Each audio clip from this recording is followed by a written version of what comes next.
Buenas noches, no nos hemos equivocado de día. Soy José Alejandro Godoy, estoy reemplazando por esta noche a Pedro Salinas, quien se encuentra mal de salud. Saludos, Pedro, si estás viendo el programa desde donde te encuentres.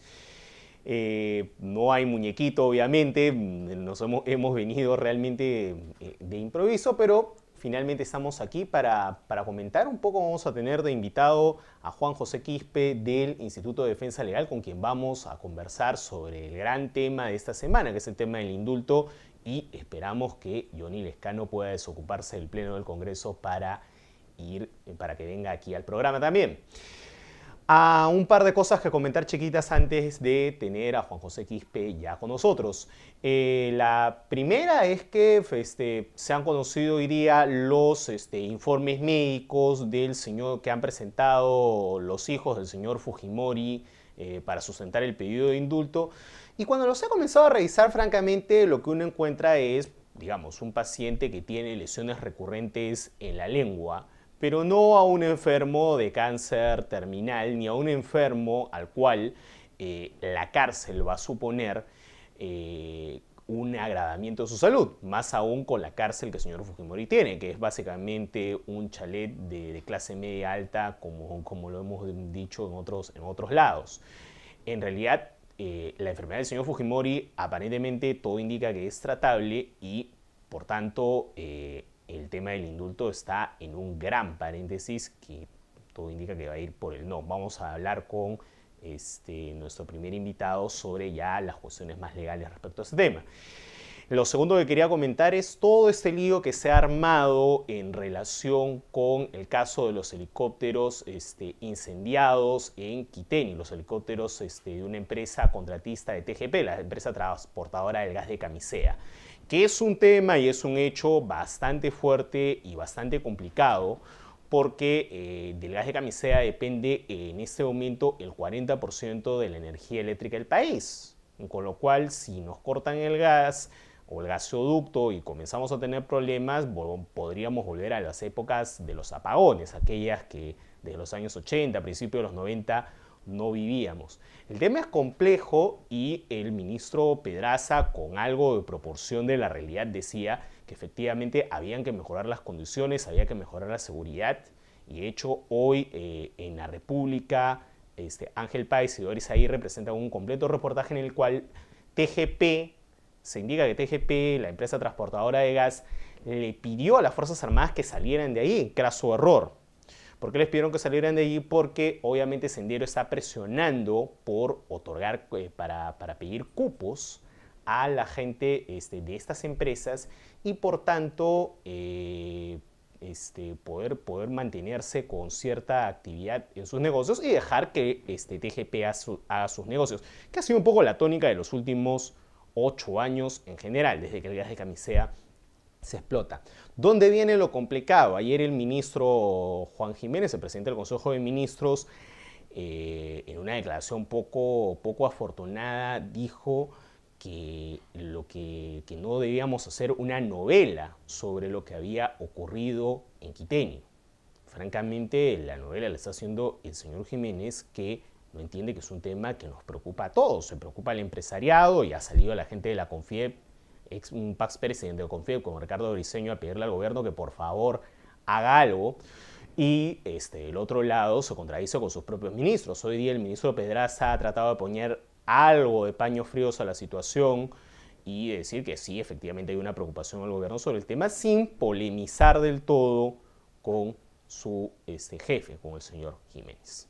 Vamos a un primer corte aquí en Después de Todo y volvemos con nuestros invitados.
Bien, estamos aquí en Después de Todo con Juan José Quispe, abogado del Instituto de Defensa Legal, para conversar de todas las implicancias legales del pedido de indulto de los hijos de Alberto Fujimori.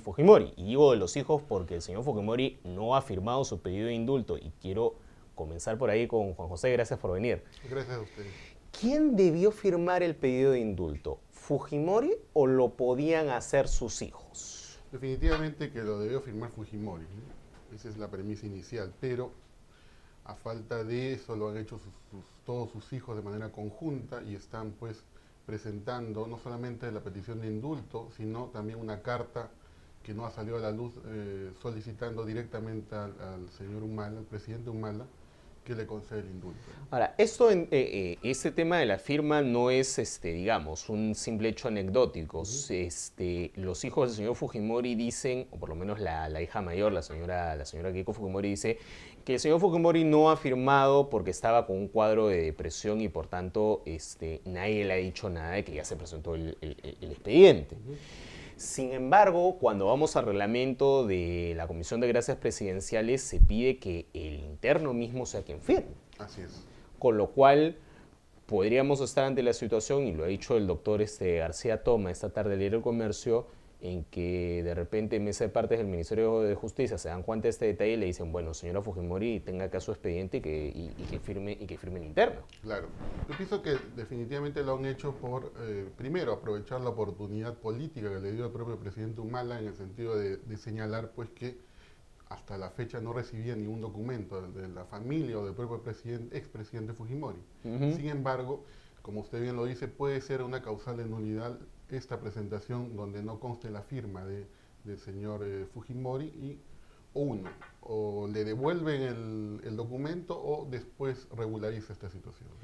Ok, entonces esta cuestión finalmente lo pueden salvar. Es subsanable. Vamos al tema de fondo. ¿Por qué razones, y eso sería interesante para que el público que nos ve lo entienda, por qué razones una persona que es un reo puede pedir un indulto por causas humanitarias? Correcto.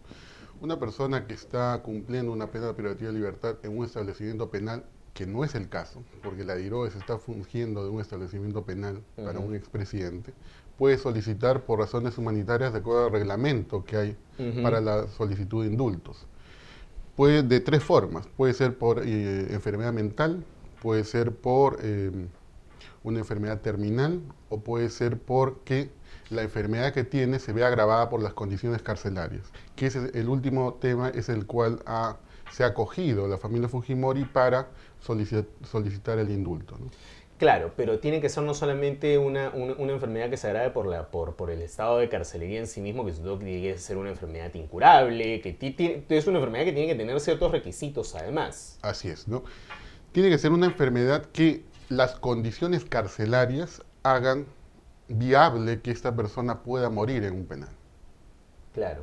Es decir, si Fujimori tiene una enfermedad, tiene cáncer, ese cáncer estando en el penal lo conduzca finalmente a la muerte, por las condiciones carcelarias que, como vuelvo a reiterar, no se dan en el presente caso. Claro, entonces, pero ahí tenemos dos cosas. La primera es la enfermedad del señor Fujimori. La enfermedad del señor Fujimori, de acuerdo a los papeles que la misma señora Keiko Fujimori y sus hermanos han presentado el día de ayer, es una leucoplasia recurrente. No es propiamente un cáncer. El señor Fujimori ha tenido cáncer 2 veces, el 97 y el 2008. En ese momento lo que tiene es recurrencia de lesiones en la lengua, para decirlo en buen cristiano.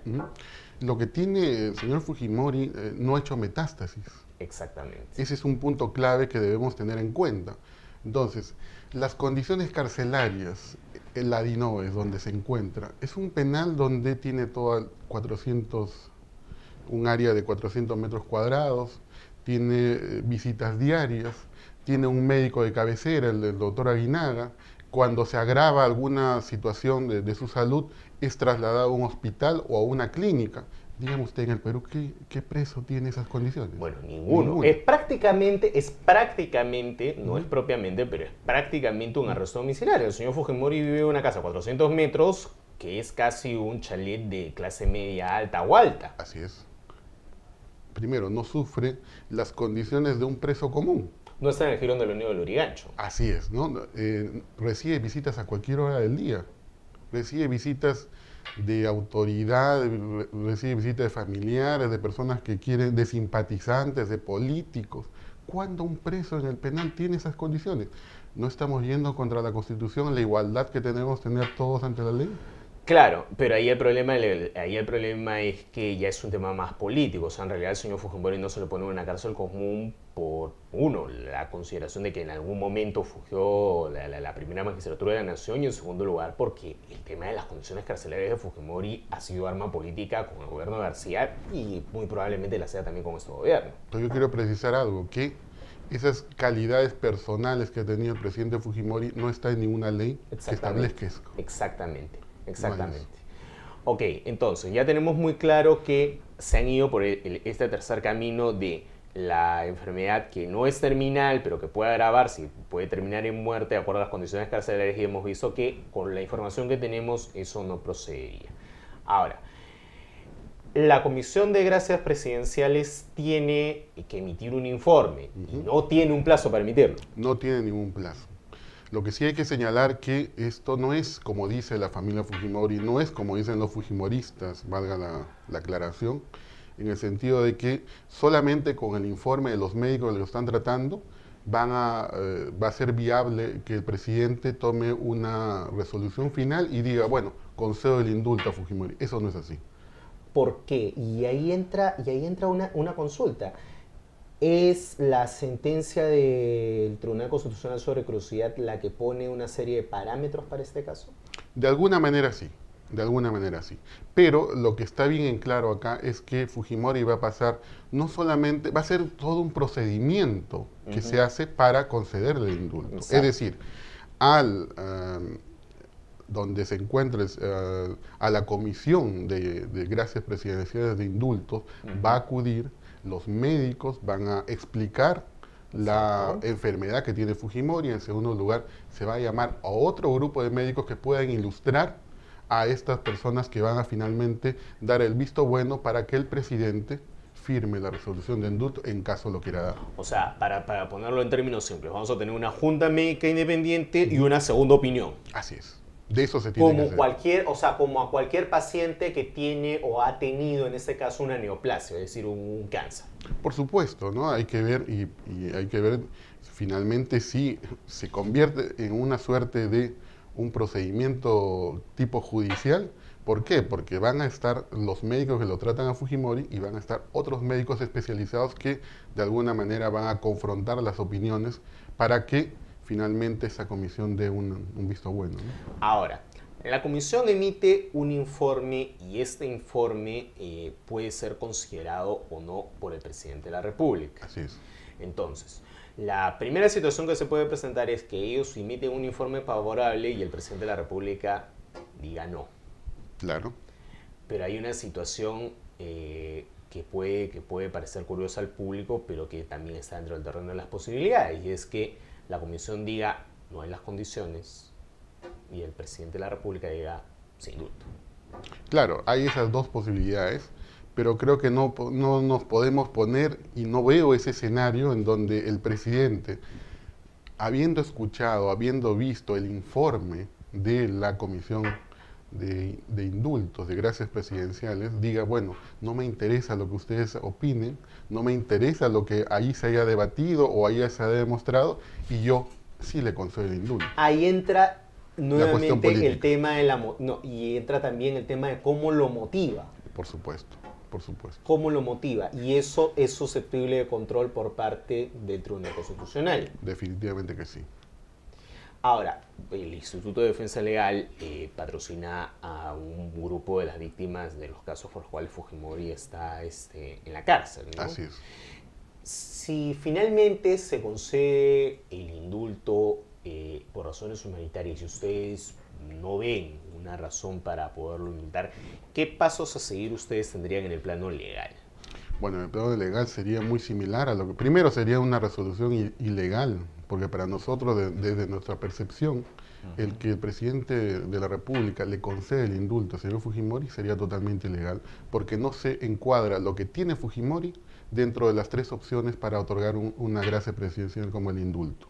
En segundo lugar, podríamos argumentar y sostener que esa gracia presidencial sea revisada para ver si efectivamente el señor tiene las condiciones y reúne las características de un indultado por esta gracia presidencial. Esto en sede nacional y en sede internacional. Definitivamente que sí. En sede internacional es mucho más grave. ¿Por qué? Porque ya la Corte Interamericana de Derechos Humanos, en un caso colombiano, ha señalado pues que ningún indulto, prescripción, amnistía es viable para aquellos perpetradores de violaciones contra los derechos humanos.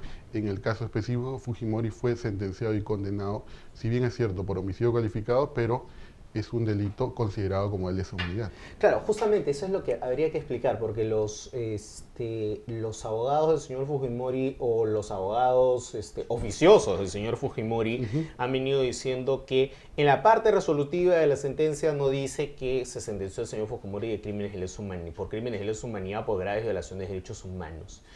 Y aquí entra algo que en derecho internacional conocemos como calificación accesoria. Sí. Es decir, estas son dos calificaciones que lo que implican no es una pena mayor, sino unas consecuencias. ¿Qué consecuencias son las que traen este tipo de calificaciones accesorias? Las calificaciones accesorias lo que traen, en principio, no se le va a condenar acá a una persona en Perú, porque como dicen los abogados de Fujimori, ¿no? Dicen que no se ha establecido taxativamente que es un delito de lesa humanidad y por tanto no lo es. Eso no es cierto. ¿Por qué no es cierto? Porque la condición de o la calidad de delito de lesa humanidad es una categoría que se le da a la tipificación dada por el Estado peruano. Es decir, acá tenemos el delito como homicidio calificado. Exacto. Pero la categoría es de violación a los derechos humanos y así lo ha establecido la Corte Interamericana de Derechos Humanos en las sentencias, tanto en la etapa de la primera sentencia que fue el año 2001 en el caso de Barrios Altos, como en la ejecución de sentencia que se ha dado hace poco tiempo, ¿no? Ya. Ok, dos preguntas adicionales. Ya en el terreno un tanto más político. Los familiares partidarios del señor Fujimori han dicho que desde las organizaciones de defensa de derechos humanos, lo que en realidad las motiva a estar en contra del indulto es un deseo de revancha, un deseo de venganza contra el señor Fujimori, que ya se está dando demasiado dolor, que es un momento de que ya el señor Fujimori ya pagó y que finalmente habría que reconciliar al país. ¿Qué es lo que ustedes desde, por ejemplo, el Instituto de Defensa Legal, que es una organización reconocida, que tiene casi 30 años, podrían mencionar al respecto? Bueno, un primer gesto político, ojo, no un requisito, un primer gesto político sería que el señor Fujimori pida perdón por los crímenes por los cuales ha sido condenado. Ni siquiera ha sido imputado, sino condenado en un proceso que a nivel nacional y a nivel internacional ha sido considerado como uno de los procesos modelos, inclusive que el proceso llevado contra Fujimori, la sentencia, tiene más valor en órganos internacionales, en eventos internacionales, en universidades internacionales, como un caso tipo. Exacto. Donde se valoró el derecho de defensa en todo su aspecto, en toda su integridad, pero que sin embargo acá no se le da esa categoría, ¿no? Exactamente.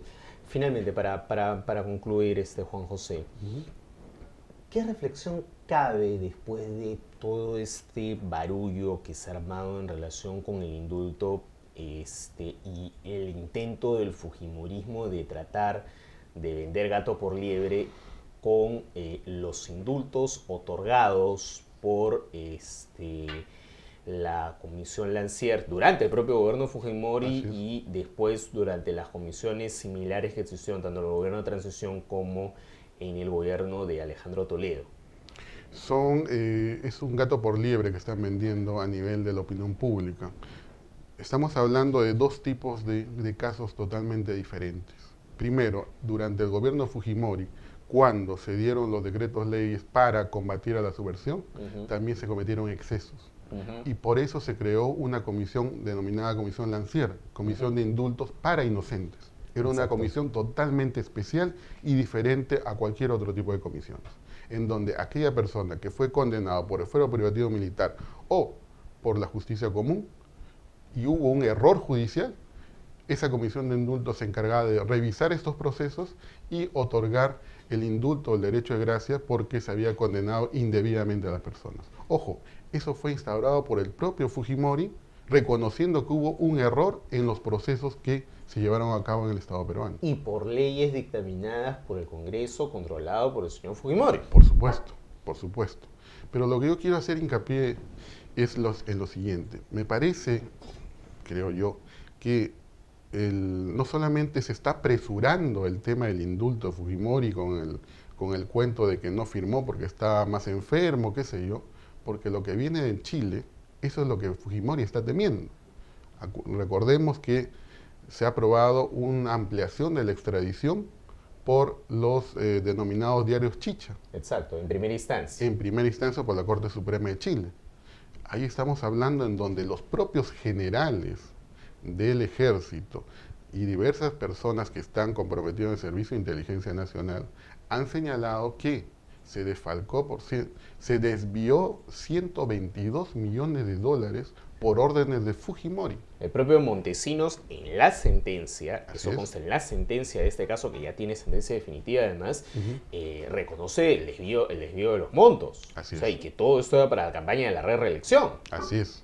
Todo era para utilizar los diarios Chicha, atacar a todo aquel que se pretenda enfrentar al gobierno Fujimori, a todos sus opositores, y finalmente, pues, esto de ser viable, que se confirme en la segunda instancia, viene extradición y no le correspondería a Fujimori el indulto, porque tenía un proceso abierto. Y no por gusto el Estado peruano está gastando $40.000 en el estudio del señor abogado Alfredo Echeverry para conseguir la extradición. Por supuesto. Lo cual ya es un mensaje político de por dónde puede ir la cosa por el momento. Esperemos que sí, esperemos que el presidente Humala tome cabeza fría en estas cosas, ¿no? Y no se deje guiar por las presiones del fujimorismo y todo eso. Acá las cosas, si por ley le corresponde a una persona, que se lo otorguen, pero si la ley le prohíbe, el presidente Humala no puede ir contra la ley. Ok, estuvo con nosotros Juan José Quispe, abogado del Instituto de Defensa Legal. Vamos a un corte, tenemos la notimula y después viene el congresista Johnny Lescano. Volvemos.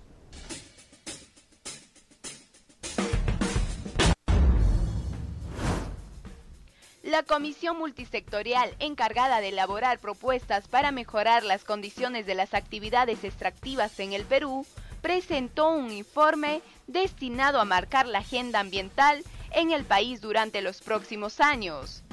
Según el ministro Pulgar Vidal, entre las principales propuestas están el fortalecimiento de la fiscalización ambiental en el Perú, así como el incremento de las sanciones para los que incumplen con la normativa ambiental. La alcaldesa de Lima, Susana Villarán, dijo que ha elevado plegarias para que el presidente de la República, Ollanthumala, pueda tomar la mejor decisión respecto a un eventual indulto al expresidente Alberto Fujimori. He pedido a Dios que lo ilumine, agregó la burgomaestre. El primer ministro turco Tayyip Erdogan señaló que el avión de pasajeros sirio que fue obligado a aterrizar en Ankara llevaba municiones de fabricación rusa destinadas al Ministerio de Defensa de Damasco, elevando la tensión entre ambos países. Del 27 de octubre al 18 de noviembre se realizará en nuestra ciudad el Festival de Artes Escénicas de Lima, que reunirá por primera vez a más de 15 compañías de Estados Unidos, Argentina, Brasil, Chile, Colombia, Ecuador, Uruguay y Perú, que mostrarán grandes espectáculos artísticos de reconocimiento mundial. El festival tendrá 5 sedes, todas ubicadas en el centro histórico de Lima. No te lo pierdas. El candidato a la presidencia de los Estados Unidos, Barack Obama, grabó su primer anuncio en español en el que se dirigió a sus votantes mayoritarios. Así, ha superado a su rival republicano Mitt Romney, quien solo se ha limitado a realizar spots con subtítulos.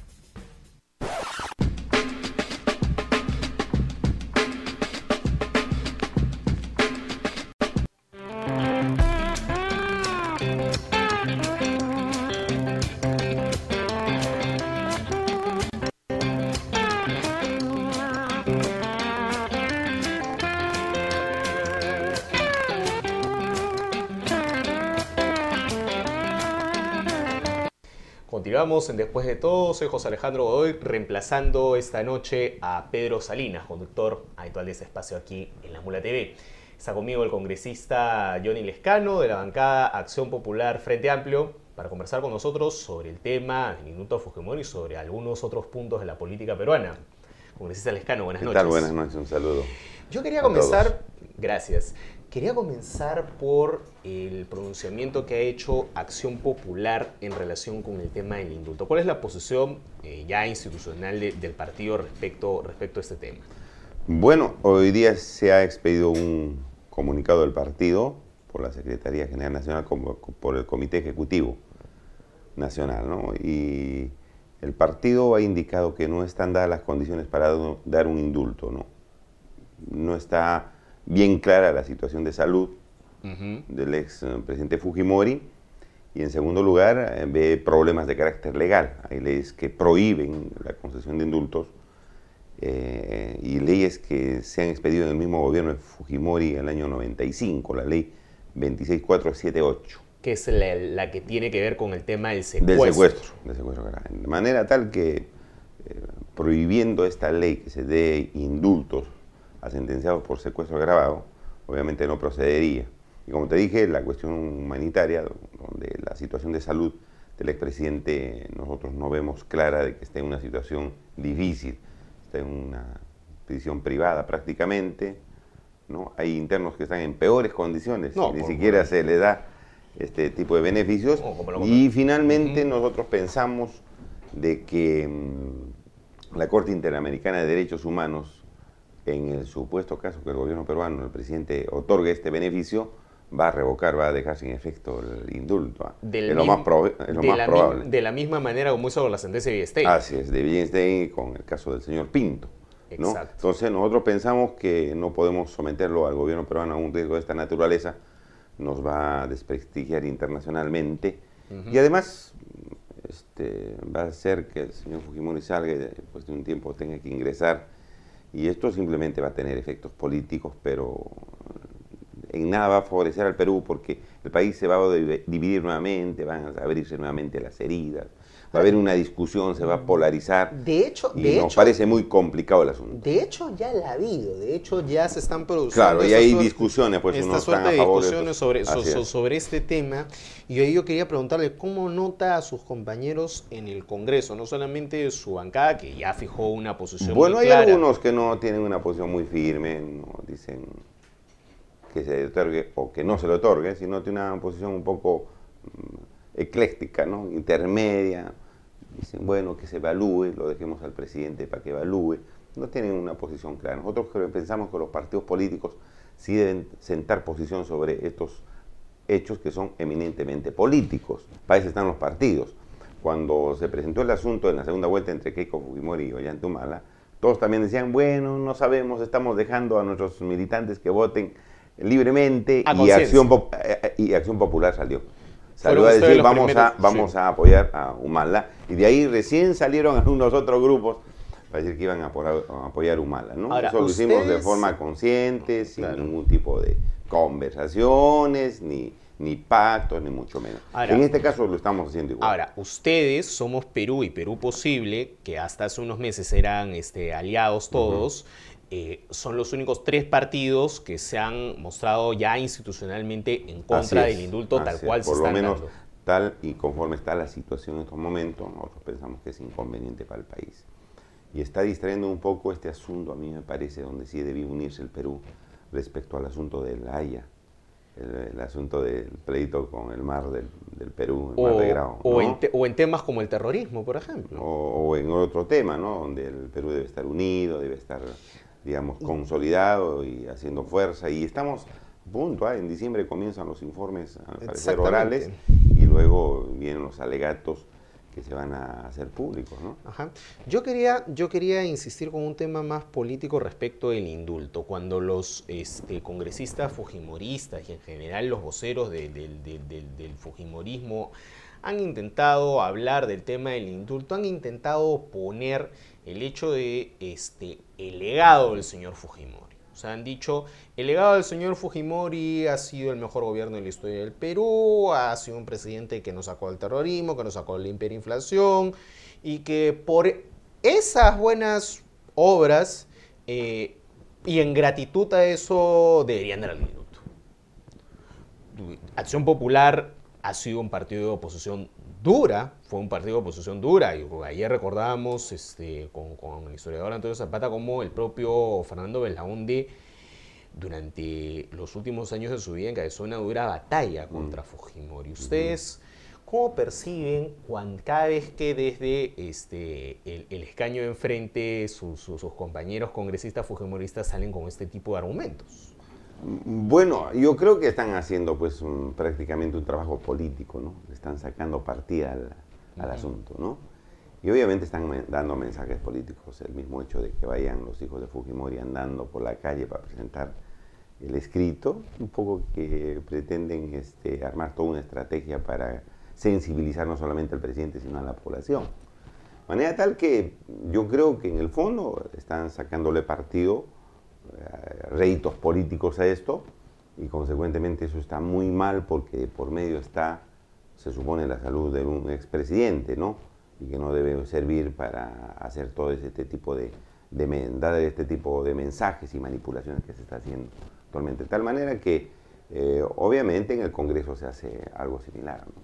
O sea, en discursos permanentes en el sentido de que bueno, el gobierno de Fujimori ha hecho esto, ha hecho el otro, lo cual es absolutamente relativo, porque a veces se dicen las cosas a medias, pero hay que decirle las cosas completas al país, y nosotros tratamos de aclararlos permanentemente para que la población, sobre todo la población joven, no reciba mensajes totalmente equivocados, como ha sido, o como fue el gobierno de Fujimori, donde sabemos que los generales iban con sus maletines vacíos y se traían los maletines llenos del narcotráfico de la Amazonía, ¿no?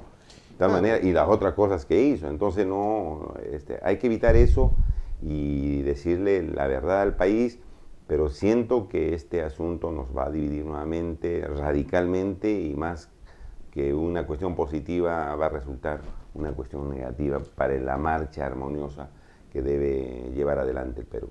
Ahora, eso se da además en un contexto particular, en el Congreso de la República, en donde estamos a la expectativa de de elecciones complejas que requieren algún tipo de negociación política, como son la elección del Defensor del Pueblo, la elección de 6 magistrados del Tribunal Constitucional y de los 3 directores pendientes del Banco Central de Reserva. Sí. Entonces, el indulto allí aparece como una suerte de arma de negociación en medio pues, de esta... se quiera o no se quiere, se quiera o no se quiera. No, porque van a decir, bueno, nosotros apoyamos esto, apoyamos el otro, pero nosotros necesitamos el indulto de Fujimori. Obviamente los partidos políticos democráticos no se van a prestar para eso, ¿no? La otra posición es que gana Perú, el PPC, ustedes, Perú Posible y el resto del Congreso termine dejando de lado a los candidatos fujimoristas o propulsados por el fujimorismo, y ustedes arreglen y tienen los votos en el Congreso como para hacerlo.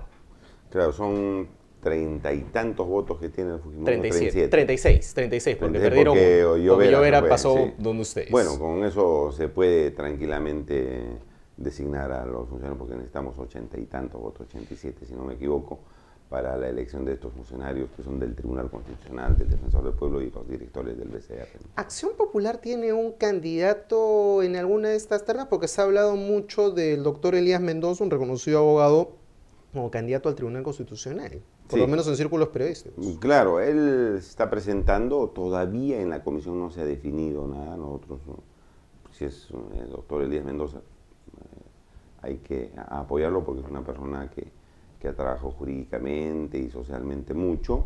Hay otros candidatos, pero necesitamos que todos tengan los votos suficientes para poder ser designados, ¿no? Porque capaz algunos de ellos no van a tener el apoyo suficiente y vamos a tener que presentar otros candidatos que cumplan los requisitos para ser magistrados del Tribunal Constitucional. Es decir, hasta el momento no tenemos por ponerlo Para el término... tribunal no tenemos hasta ahora los invitados que podrían conseguir los más de 80 votos que necesita, ¿no? Y para, Lo que para los otros puestos... para el defensor del pueblo, al parecer, Walter Gutiérrez, el que más está teniendo apoyo.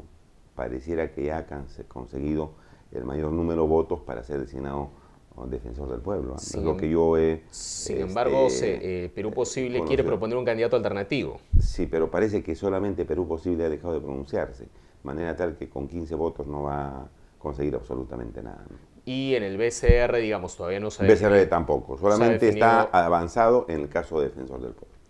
Ahora, usted, congresista Lescano, no me queda claro y aprovecho la oportunidad para preguntárselo. ¿Usted todavía continúa en la megacomisión o ya no está? En la megacomisión ya no estoy. Ya no está. Pero bueno, el presidente de la megacomisión me invitó para el día de mañana para ir a los interrogatorios del caso BTR, ¿no? ¿Usted estuvo en el interrogatorio de hoy con la señora Gianotti? No estuve, me pasaron la voz muy tarde.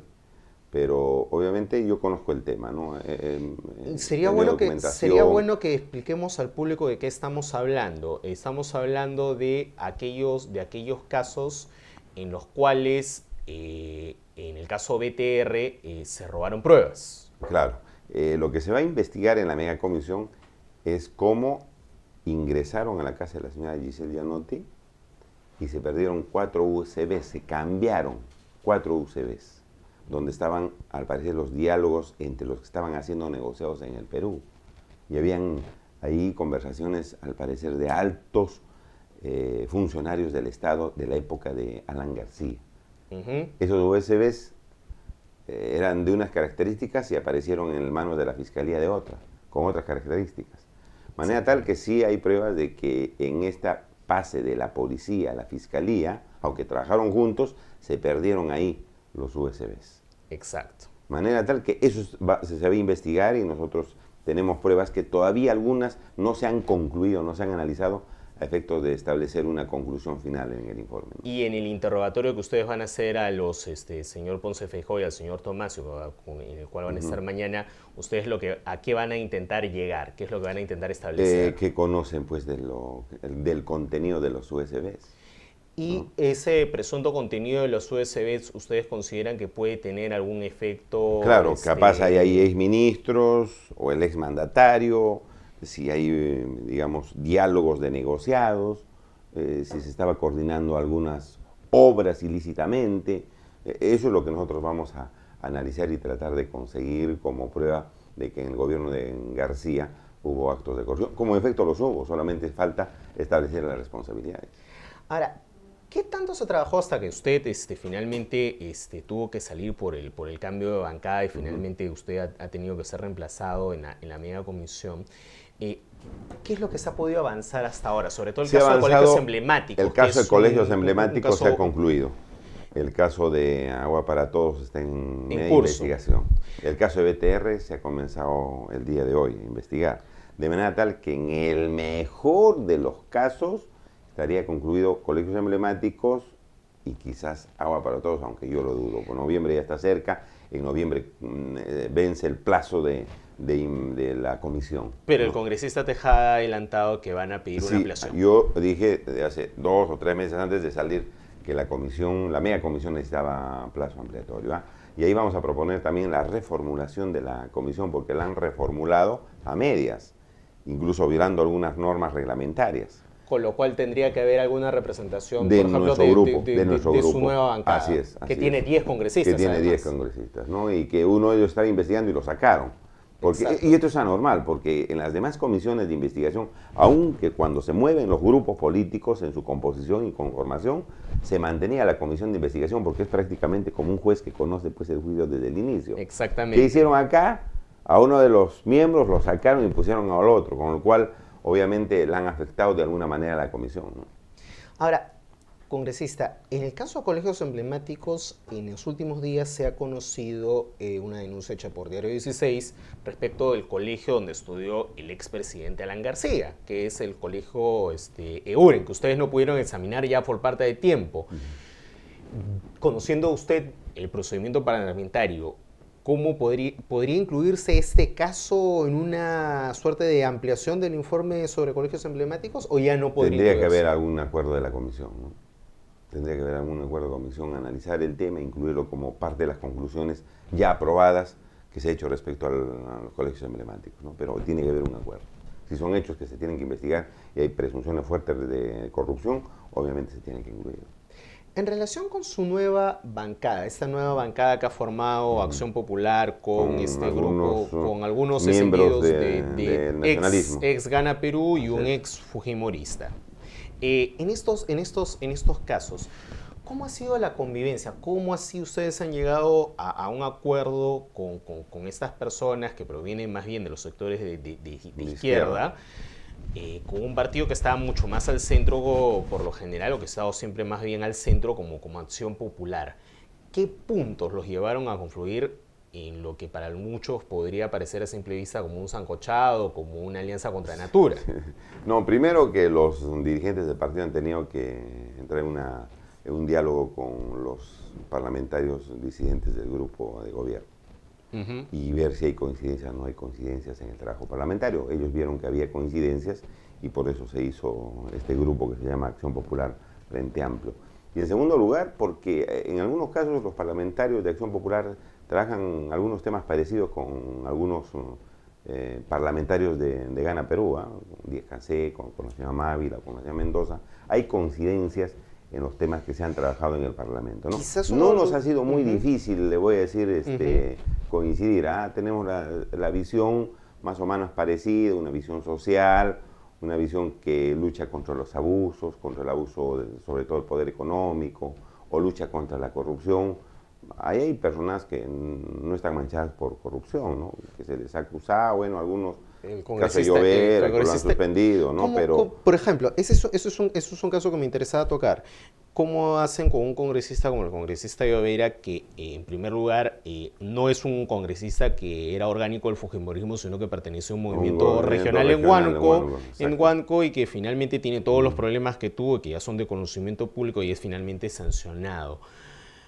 ¿Por qué acogen a un congresista como este que tenía estos problemas y que de alguna u otra manera es una suerte de lunar frente a congresistas como usted, como el congresista Descanseco, como la congresista Mavila u otros parlamentarios de esta bancada, que en términos generales se han caracterizado por una conducta más bien pulcra, ¿no? Sí, sí. No, el asunto fue que él sabíamos que pertenecía a un movimiento regional, ¿no? Que no se ha vinculado ideológicamente al fujimorismo, que tenía problemas, obviamente, tenía problemas que él ha pedido disculpas y incluso ha pedido que se levante su inmunidad parlamentaria para ir a responder al Poder Judicial.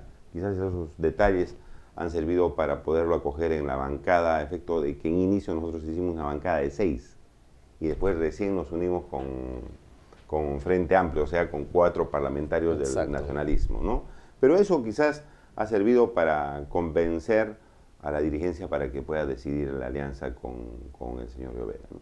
Ahora, y en el caso de los congresistas de la izquierda, o sea, yo entiendo obviamente que en temas como defensa del consumidor, donde usted quizás es uno de los más aguerridos, junto con, por ejemplo, en el caso de Gana Perú, Jaime Delgado, como el propio Javier Descanseco, digamos, hay una coincidencia programática muy fuerte, pero en temas más bien económicos quizás puedan haber algún tipo de diferencias. O sea, Acción Popular ha sido aliado de Toledo en la campaña electoral y el señor Toledo proponía un modelo muy distinto al que en primera vuelta proponían los señores que estaban en Gana Perú y que ahora intentan formar un nuevo partido de izquierda. Claro, pero a ver, Acción Popular dentro de la campaña con Toledo tenía a sus propias propuestas, ¿no? Si bien es cierto, coincidía con algunas de la alianza, pero tenía, por ejemplo, yo te hablo de la eliminación de la renta básica. Y yo le dije a Toledo, nosotros vamos a luchar por la eliminación de la renta básica, del servicio de telefonía, porque eso nos parece un robo, que hablando o no hablando a uno le cobran 50, 60 o 70 soles. El abuso de los bancos, usureros que cobran un montón de intereses y que nadie los regula, nadie les dice nada, cobran tienen 5.000 comisiones que se cobran a los usuarios, y todos esos temas nosotros les hemos dicho que íbamos a seguir trabajando. El tema de las AFPs, que en efecto presentamos varios proyectos de ley que lamentablemente ha salido una reforma media híbrida que no va a resolver el problema. Pero en todos estos temas, fíjate, nosotros de Acción Popular hemos coincidido con el grupo de estos parlamentarios que nos están acompañando ahora en la Alianza de Acción Popular Frente Amplio. O sea, quizás estábamos más cerca económicamente con los que ahora nos acompañan que con el grupo de Toledo, ¿no? Que ellos sabían que nosotros íbamos a seguir luchando por eso. ¿Y cómo han quedado en su relación tanto política como personal con Toledo? Bueno, nosotros seguimos teniendo una relación cordial con los parlamentarios de Perú Posible. A mí me han dicho que Toledo está un poco resentido con algunos de nuestros parlamentarios porque hemos insistido en hacer nuestra propia bancada. Pero él debe entender que cada partido político siempre quiere lograr su identidad y tener su símbolo partidario ahí en el trabajo parlamentario para que se pueda distinguir, y obviamente eso es algo natural. Pero al fin y al cabo, nosotros hemos hablado de buena fe y solo hicimos alianza electoral con Perú Posible, no lo hemos hecho una alianza que vaya más allá del aspecto electoral. Claro, ¿no? pero uno le podría recalcar y decirle al congresista Lescano, si uno ve en el espectro político que una cierta continuidad hay Somos Perú, Acción Popular y Perú Posible están relativamente al centro, son figuras relativamente parecidas.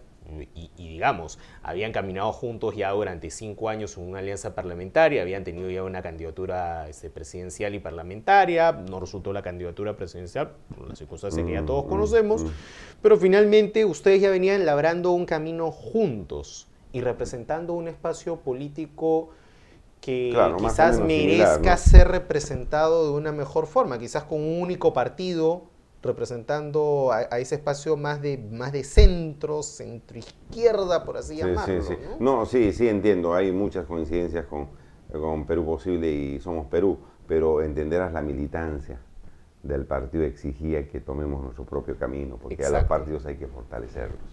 Y no siendo siempre llevando el símbolo de Perú Posible o estando pendiente del líder de Perú Posible, el partido no crece. Nosotros tenemos el símbolo de la lampa. Teníamos que hacer crecer el partido y nosotros tenemos las mejores consideraciones a nuestros amigos de Perú Posible y Somos Perú, pero la militancia y la dirigencia que han insistido en hacer el grupo parlamentario para que se presente ahí Acción Popular, ¿no? Y que esté con el nombre propio. Y a ese punto quería llegar, congresista Lescano.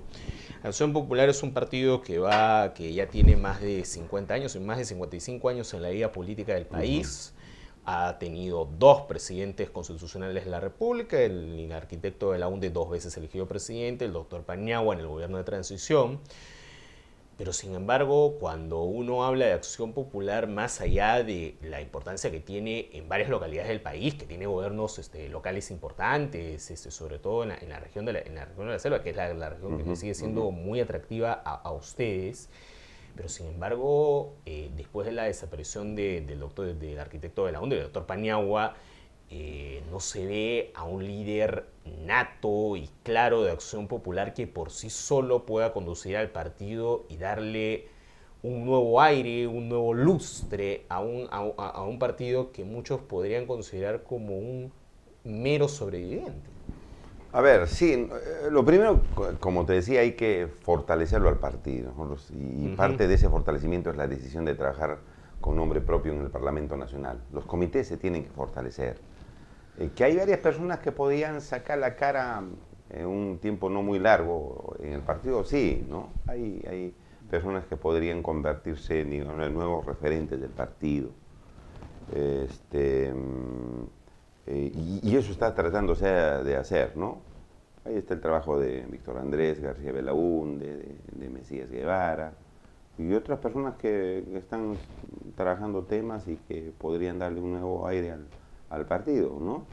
Y creo que yo entiendo que ese trabajo va a dar en algún momento su resultado, ¿ah? Porque lo ven al partido con agrado. Yo siempre paseo por los distritos, por los conos, cada fin de mes me voy a atender en los conos de Lima, en el cono norte, sur y en el este. Y ahí la gente ve con agrado el trabajo del partido. Lo que pasa es que en un momento tiene que prender ese trabajo, ¿no? Es como una chispa que siempre se enciende y Claro. se va valorando más el trabajo, ¿no? Claro, pero cuando yo veo con otros, o comparo con otros partidos históricos, por ejemplo, el APRA pues tiene una militancia disciplinada, dura, férrea, tienen a una locomotora importante como Alan García, indiscutible en términos electorales, es. más allá de los defectos Así es. que como gobernante le podamos encontrar. Tenemos a un PPC que tiene una renovación constante y dirigentes, tiene nuevos cuadros. Varios de los parlamentarios más destacados en este periodo, como Marisol Perestello, por citar un ejemplo, provienen más bien de una nueva hornada de militantes del PPC.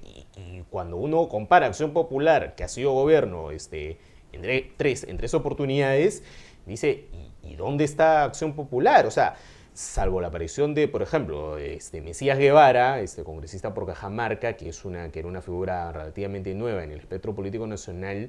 Bueno, usted, Víctor Andrés, que ya tiene muchos años ya en la política, claro, sí. en la política uno Sí, dice, sí. ¿dónde está la juventud, por ejemplo, de Acción Sí, Popular? sí. Eso falta trabajar. Por eso te decía que hay que seguir trabajando en esa materia. Y como te digo, yo tengo, por ejemplo, 10 años en Acción Popular. Yo soy relativamente un militante joven, he sido ya secretario general nacional del partido. Mesías que también, él tiene ya más bien 25, creo, años ahí en el partido, ¿no? Una figura más antigua.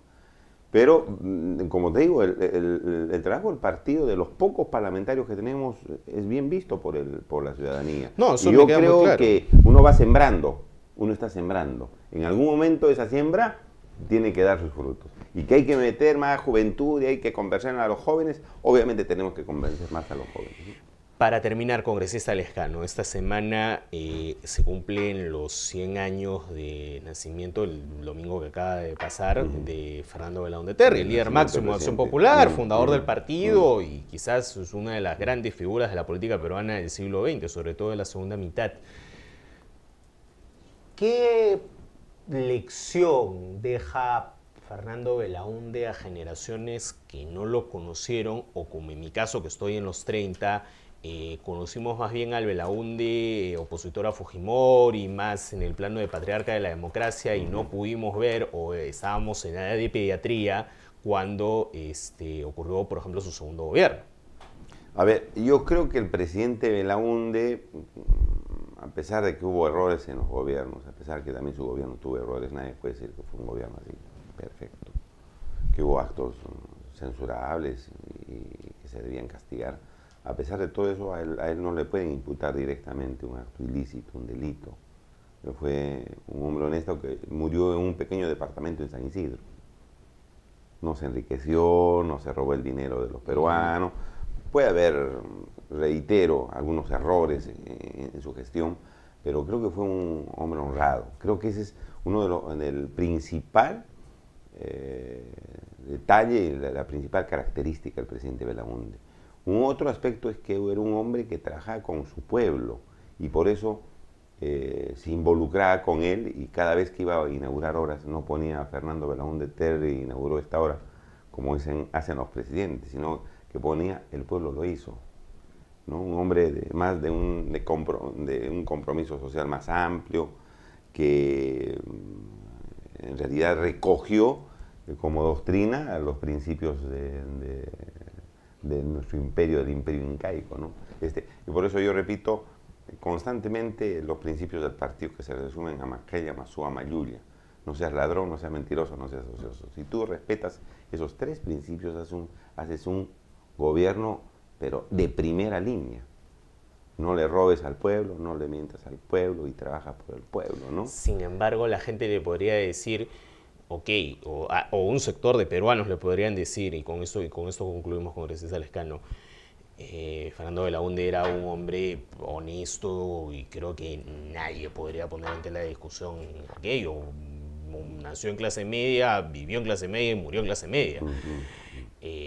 Pero muchos peruanos entienden como valor no la honestidad, sino la eficacia. Y justamente lo que el fujimorismo ha tratado de reivindicar durante esos años es una suerte de no importa la honestidad, no importa que esta persona sea un ladrón, un asesino, no, sino que él resolvió problemas, hacía obras y resolvió problemas. Sí, sí. No, el presidente hizo obras, la marginal de la selva, tenemos grandes irrigaciones que dejó, los conjuntos habitacionales, ¿no? Los comedores populares, estableció la elección de los alcaldes de manera democrática, cooperación popular donde trabajar con la gente, ¿no? Y construir, ¿no?, obras con la comunidad. Lo que pasa es que va pasando el tiempo y uno se va olvidando, y los jóvenes tampoco no conocen esas obras, pero eso precisamente es parte del fortalecimiento del partido y dar a conocer que hizo Acción Popular en el país, pero que tiene posibilidades de salir a la palestra y fortalecerse. Yo veo que sí, somos pocos, falta juventud, sé que falta juventud, pero estoy completamente convencido, como te decía en la entrevista, de que en algún momento esa siembra que estamos haciendo, quizás, digamos, en estos momentos, en algún momento va a tener un resultado positivo, ¿no? En algún momento la gente va a mirar a un partido que obviamente, como tú bien explicabas, ha sido 3 veces gobierno, con el presidente Belaúnde y con el presidente Valentín Paniagua, ¿no? Nosotros estamos convencidos en eso, hay que seguir trabajando con la población, hay que hacer que los partidos sean instrumentos para atender las necesidades de la población, porque no solamente para el debate parlamentario o por la discusión política, sino que los partidos tienen que ser un instrumento de atención a las necesidades del pueblo. Exactamente. Congresista Lescano, muchas gracias por la invitación, muy amable. Gracias por venir. Y con el programa Después de Todo, hasta el próximo jueves, ya con su conductor habitual, Pedro Salinas.